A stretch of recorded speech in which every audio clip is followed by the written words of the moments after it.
मसाइल में जो सबसे अहम मसला है वो पाकिस्तान के अंदर टैक्स कलेक्शन का है।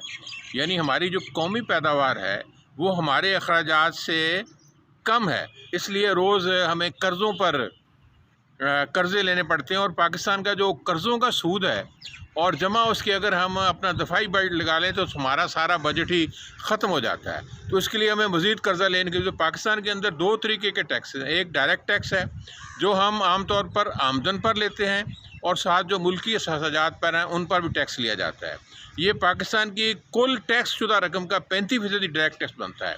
अगर हम अपना मुकाबला भारत के साथ करें तो भारत की जो हुकूमत है या भारतीय अवाम है वो डायरेक्ट टैक्स यानी असासाजात पर टैक्स और आमदनी पर जो इंसानों की आमदनी उस पर टैक्स जो है वो 45% टोटल टैक्स का जमा करते हैं। और हमारे यहाँ जो इनडायरेक्ट टैक्स है, जैसे हम बिला बराह रास्त टैक्स कहते हैं, उसमें कस्टम ड्यूटी है, एक्साइज ड्यूटी है, सेल्स टैक्स है, ये सारे टैक्सेस पाकिस्तान में 65% ज़्यादा 35% के मुकाबले में इनडायरेक्ट टैक्स की तादाद 65% है। अगर पाकिस्तान के टैक्स कलेक्शन का मामला और इंडिया से मुकाबला करें तो इंडिया के जो डायरेक्ट टैक्स कलेक्शन है वो पाकिस्तान से 10% ज़्यादा है। यानी उनके जो उमरा हैं लोग वो ज़्यादा टैक्स देते हैं, पाकिस्तान के गरीब लोग ज़्यादा टैक्स देते हैं एक्साइज ड्यूटी के टैक्स में, कस्टम में, सेल्स टैक्स में ज़्यादा टैक्स। हमारे यहाँ तरीक़ाकार यह है कि जब भी हुकूमतों को मज़ीद माल इकट्ठा करने की ज़रूरत पड़ती है तो वो पेट्रोल पर, गैस पर, खुर्दोनोश की अशिया पर टैक्स लगा देते हैं। इनके लिए हुकूमत के लिए ये बात आसान होती है। लेकिन बेहतर तरीक़ाकार यह है कि वर्ल्ड बैंक ने पाकिस्तान का जो कौमी बजट का खसारा है वो 7% है। हम टोटल टैक्स अपनी पूरी कौमी आमदनी का 9% जमा करते हैं। इसको वर्ल्ड बैंक की रिपोर्ट यह है कि हम इसको डबल कर सकते हैं, यानी 18% कर सकते हैं। तो आप समझ लें कि अगर हम टैक्स पाकिस्तान के अंदर 5,000 अरब जमा कर रहे हैं, अगर इस टैक्स को डबल कर दिया जाएगा वर्ल्ड बैंक की रिपोर्ट के मुताबिक ये 18%, यानी पाकिस्तान की कौम के अंदर ये सलाहियत है कि वो 10,000 अरब टैक्स इकट्ठा कर सकती है। अब हम 6,000 अरब से हमारा टारगेट इससे पूरा नहीं होता। तो इसका मतलब यह है कि हुकूमत वक्त को कोई ऐसे इक़दाम कानूनी उठाने चाहिए कि जो लोग टैक्स चोरी करते हैं उनका एहतसाब हो। बरतानिया में तरीक़ाकार यह है कि अगर टैक्स चोरी करता है तो बड़ा जुर्म है, 7 माह से लेकर 7 साल तक सज़ा है।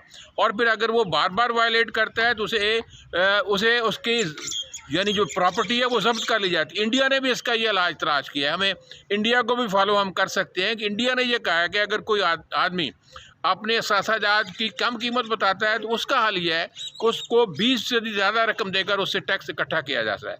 पाकिस्तान के लिए ये बेहतरीन तरीक़ाकार है कि कवानीन में तब्दीली लाए, जहाँ पाकिस्तान के अंदर टैक्स इकट्ठा करने वाले लोग बददियानत हैं, वहीं टैक्स देने वाले उनके भी बापू बने हुए हैं। यानी पूरी कौम में कोई टैक्स देने वाला नहीं मौजूद। इसलिए कौमी सतह पर हमें तालीमी निज़ाम के अंदर भी ये बात, तालीमी निसाब के अंदर भी ये बात रखनी चाहिए कि कौम को टैक्स देने के हवाले से उनको तरगीब दी जाए, उनको हौसलामंदी की जाए। और पाकिस्तान के हवाले से ये बात कही जा सकती है कि पाकिस्तान के अवाम 22 करोड़ है और हमारे यहाँ 2 मिलियन लोग सिर्फ टैक्स फाइलर हैं। अगर 2 मिलियन से मुराद यह है कि 20 लाख लोग टैक्स देते हैं और हमारे यहाँ 14,000 के करीब कंपनियाँ रजिस्टर हैं, जिसमें आधियाँ जो हैं वो फाइलर हैं। और जो फाइलर हैं ये ज़रूरी नहीं है कि वो भी टैक्स देती हूँ। यानी हम टैक्स देने में पाकिस्तानी लोग रोज़ रोते हैं कि हमारी हुकूमतें ये कुछ नहीं करती, लेकिन हम टैक्स देने में भी बड़ी कंजूस हैं। दुनिया भर में अगर कोई बेहतरीन मुल्क टैक्स देने के हवाले से वो डेनमार्क का मुल्क है।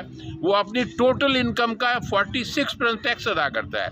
तो हमारे लिए ये चाहिए, हमारी हुकूमत के लिए भी, हमारी कौम के लिए भी, कि इस टैक्स देने के शऊर को इस तरह बुलंद करें जिस तरह दुनिया के अंदर ये हमारे फ़राइज़ में शामिल है। हमारे यहाँ टैक्स ना देने को कमाल समझा जाता है और टैक्स चोरी करने को भी उससे बड़ा कमाल समझ जाता है। तो पूरी कौम को एहसास करना चाहिए कि हमारे दफ़ाई अखराजात हैं, हुकूमत के अखराजात हैं, हुकूमतों ने मुख्तलिफ़ सहूलतें लोगों को फराहम करनी होती हैं। तो उसके हवाले से अगर हम टैक्स नहीं देंगे तो फिर मुल्क तमीर व तरक्की के फासले नहीं तय कर सकते और हमें कर्ज़ पर कर्ज़ लेना पड़ेगा।